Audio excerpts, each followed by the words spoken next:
Welcome back, guys. We are back inside Substance Painter. We're going to be working on another panel. So let's go to File, Import, or File, New, and let's locate our low poly. We're going to our low poly folder, grab that wall window panel, and open. Hit OK. That loaded in nicely. There's no detail on there. Look at that wireframe, looks beautiful. Let's see how good our bakes turn out. So let's go to the texture set settings, go down to bake mesh maps, and let's locate our high poly, wall window panel high, underscore, all that good stuff. Let's go to output size, and I'm gonna do 4K textures, but you can do 2K depending on your PC, like I mentioned before.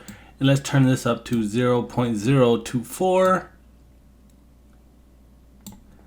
And let's go down, anti-aliasing, 8x8, matching. Since we're doing 1x1, it's fine if we have it on always. And let's bake this baby.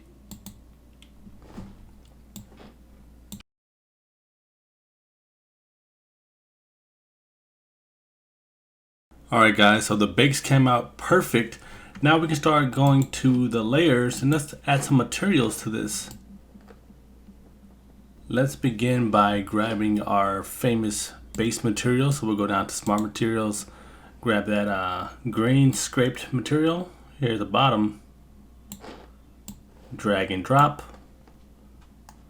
and let's go to the folder, open that up, and I want to get rid of that dirt, change that base to that dark gray color.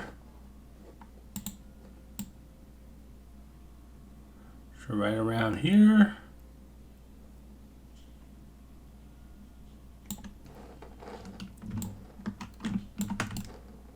That looks good.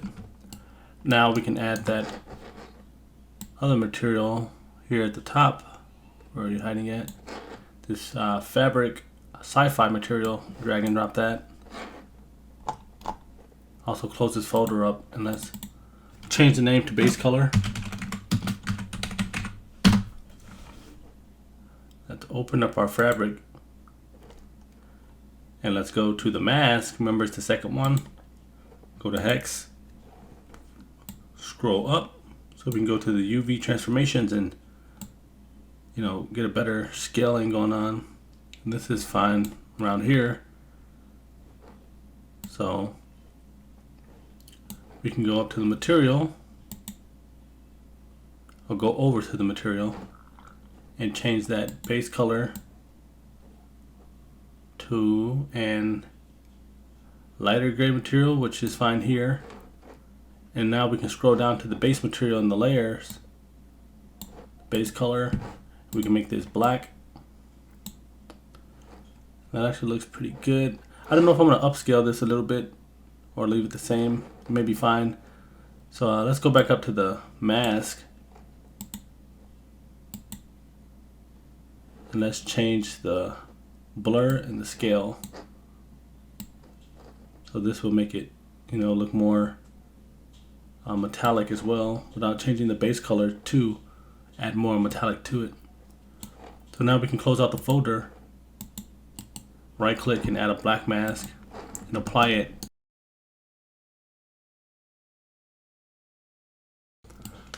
So I'm done with this material. Now what I want to do is, title this or give it a better name. And I'll name it pattern. Enter, and I'll go to grab that orange material and this plastic glossy stained.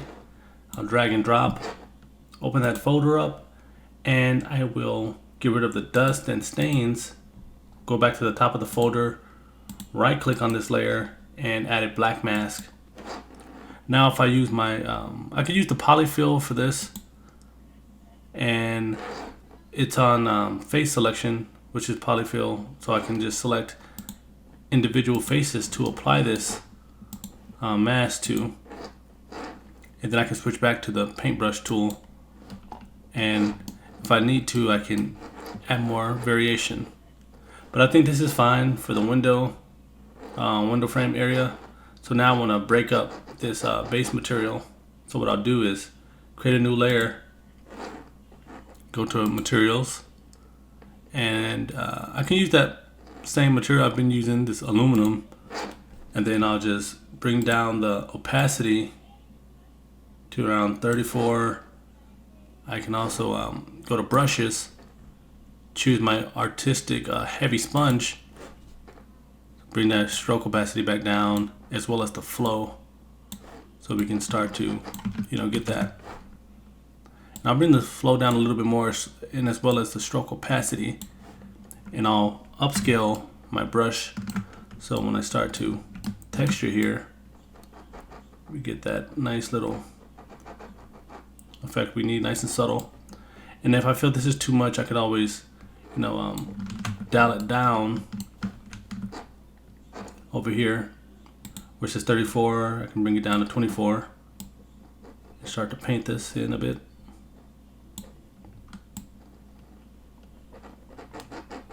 This just helps with the breakup of the base material, because it's too uniform, because it's a smart material. So it's always good to add these every once in a while.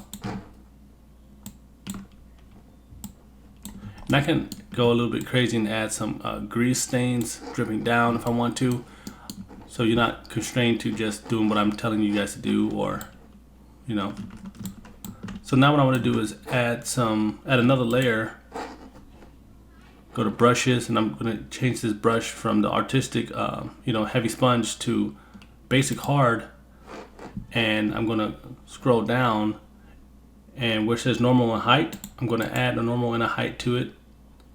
And like I did before, I'll just bring down the height to somewhere right here. I'll zoom in, make my brush smaller, and I can start to add nails in here.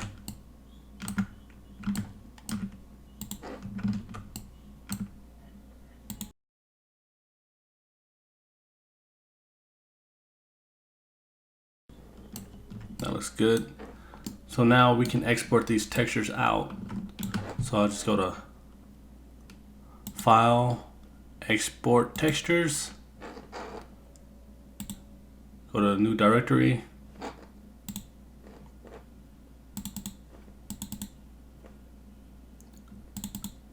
go to Low Poly, create a new folder. This was wall window, panel underscore textures. Choose my folder.